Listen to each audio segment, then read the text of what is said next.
No ar, Minuto da Unicidade, com o pastor Tony de Souza.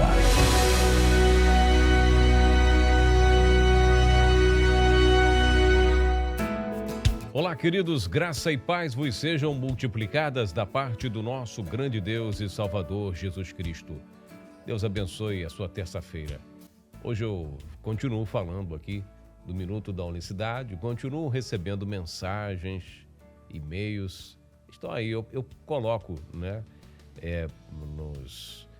os meus contatos aí, estão aí na rede social, não tenho preocupação nenhuma, graças a Deus. Mas umas palavras, o Senhor Jesus também disse essas palavras, o profeta Elias também disse essas palavras: até quando vocês estarão divididos entre dois pensamentos, né? Lembra daquela passagem lá do que Elias adverte o povo lá em 1 Reis, capítulo 17 e 18, antes dele fazer o desafio? Fala, até quando vocês vão ficar aí? Se é Deus, vocês têm que decidir.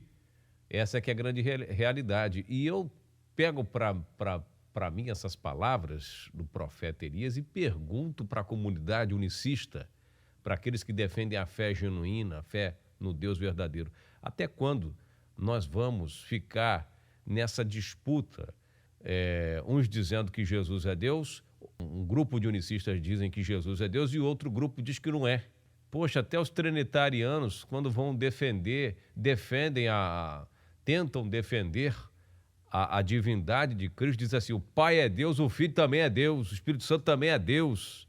E aí o unicista chega para o trinitariano e fala: não, Jesus não é Deus coisíssima nenhuma, ele é o Filho de Deus. Então, gente, até quando a gente vai ficar nessa situação? Até quando vocês vão me mandar mensagens questionando a minha posição por defender a unicidade completa? E eu vou ficar aqui falando também. Então, a gente precisa decidir.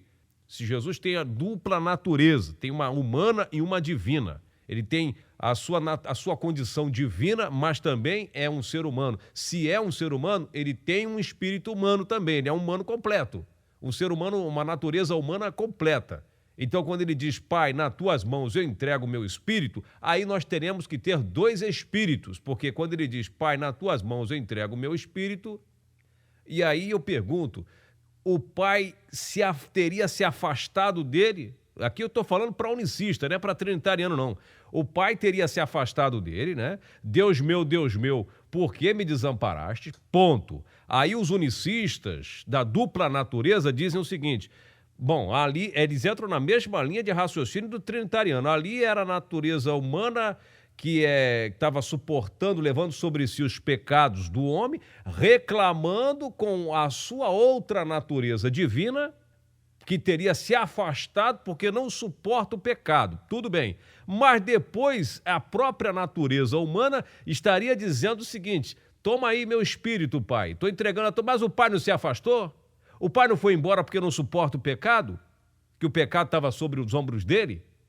Aí quer dizer, o Pai foi para quilômetros de distância, agora o Pai vem de volta para perto dele e pega o espírito dele. O Pai, que é espírito. Eu estou tentando entrar na linha de raciocínio de vocês que me bombardeiam aqui no meu WhatsApp. Então veja, preste bem atenção. Tem um unicista falando para mim o seguinte: Jesus não pode ser Deus, unicista, tá, gente? Dizendo para mim: Jesus ali na cruz não pode ser Deus porque Deus é Espírito. Veja bem a que ponto nós estamos. Eu falava ontem aqui do retrocesso que nós estamos entrando forte por causa da mensagem da unicidade. Quer dizer, Jesus não é Deus porque Deus é Espírito. Então você ouve isso da boca de um unicista.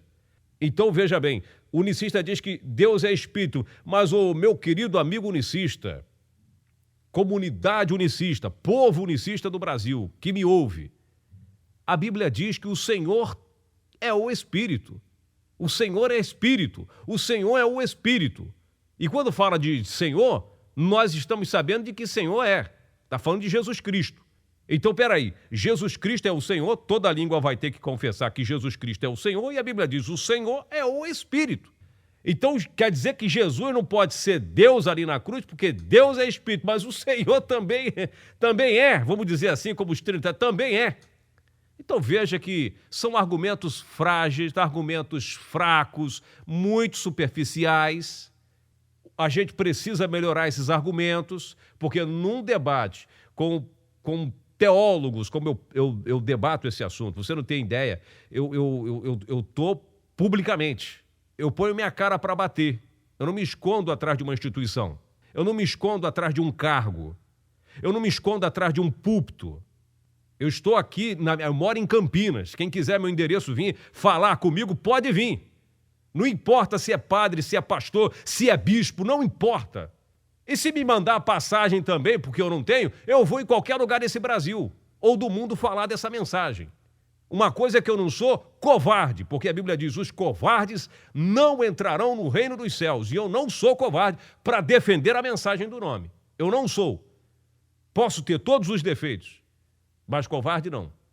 Então, se você não entende a cruz, se você não consegue compreender o mistério da cruz, porque a cruz vai muito mais além dos filmes hollywoodianos que você viu falar sobre Jesus, a cruz está muito, muito além disso, a cruz ela vai muito mais além dos próprios livros que você está acostumado a ler, a cruz ela vai muito mais além do que você consegue entender através dos institutos teológicos, ela vai muito mais além. O Cristo que ficou nu lá na cruz, o Cristo pelado na cruz, para resgatar todo aquele que nele crê, para dar a vida, o sangue dele, para resgatar todo aquele que estava morto em seus delitos e pecados, e eu sou um dos principais desses, vai muito mais além do que a mente humana consegue compreender. A Bíblia diz, ninguém consegue entender as coisas do Espírito, a não ser pelo próprio Espírito. Então, veja, eu já estou terminando aqui. Essa questão da dupla natureza, volto a dizer, foi um álibi, caiu como uma luva para aqueles que não sabiam explicar a quem ele orava, por que ele orava, por que ele reclamava que Deus teria abandonado ele lá na cruz do Calvário. Então nós vamos ter que voltar a fazer o beabá de novo, começar do zero. Mas aí tem que ter muita humildade, e não é pouca, tem que ter muita humildade para poder receber o novo de Deus. Ou então a gente vai ficar com as nossas bases fincadas lá no passado, fincadas lá nos estudos de outrora, que se comparados com a realidade bíblica, há uma discrepância muito grande, porque o credo atanasiano, os credos trinitarianos que dizem que o Filho também é Deus, precisa ser revisto, precisa ser analisado pelos próprios unicistas, porque agora eu estou vendo, gente, não é um, nem dois, nem três, eu estou ouvindo áudios que as pessoas me mandam de grupos, debatendo isso que a gente fala aqui. Jesus não pode ser Deus, porque Deus é Espírito. Jesus não pode ser o Pai. O unicista dizer, Jesus não pode ser o Pai, porque o Pai não pode morrer. E o Pai fala no Velho Testamento, vão me transpassar, vão furar a minha mão. E João fala, aconteceu isso com ele para que se cumprisse o que disse pelo profeta, o que foi dito pelo profeta Zacarias, e olharão para mim, para aquele a quem o transpassaram. Veja a que ponto nós chegamos com a mensagem da unicidade. E aí, trinitariano zomba dos unicistas, dualistas estão zombando da gente, porque não há um consenso. Não há um consenso, e aí fica, não, porque eu aprendi com fulano, aprendi com Beltrano, não, olha, nós não podemos abandonar aquilo que nós aprendemos com fulano, com Beltrano. Gente, peraí.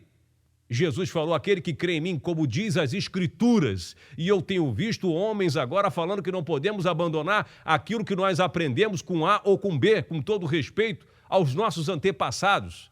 Não, talvez esses irmãos que já se foram, os que fundaram, desbravaram aqui o Brasil afora, tivessem acesso, ouvir o que vocês estão ouvindo, talvez o posicionamento deles seria outro, diferente do que vocês estão defendendo agora e atacando uma voz solitária que está dizendo Jesus Cristo é o único Deus verdadeiro em todos os sentidos,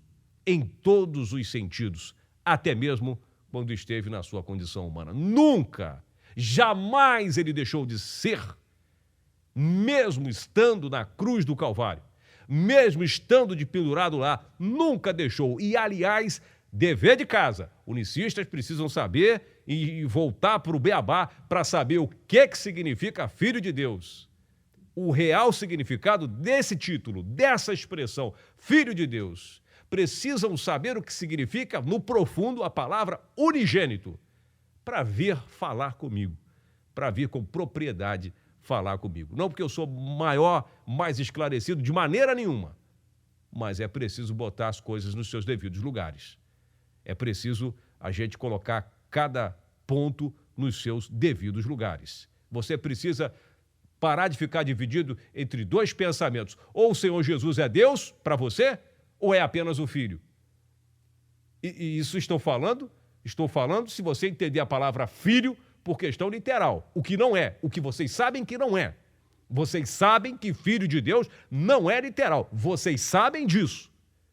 Vocês sabem e pregaram a vida inteira isso. E agora vem dizer que filho de Deus é literal. Se é literal, então nós temos que ter dois espíritos, porque um ficou e o outro ele entregou para quem foi embora, deixou ele sozinho lá na cruz.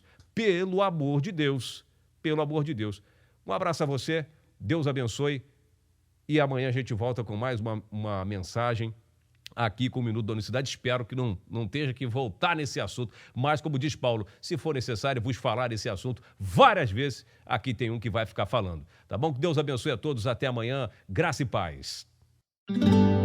Minuto da Unicidade.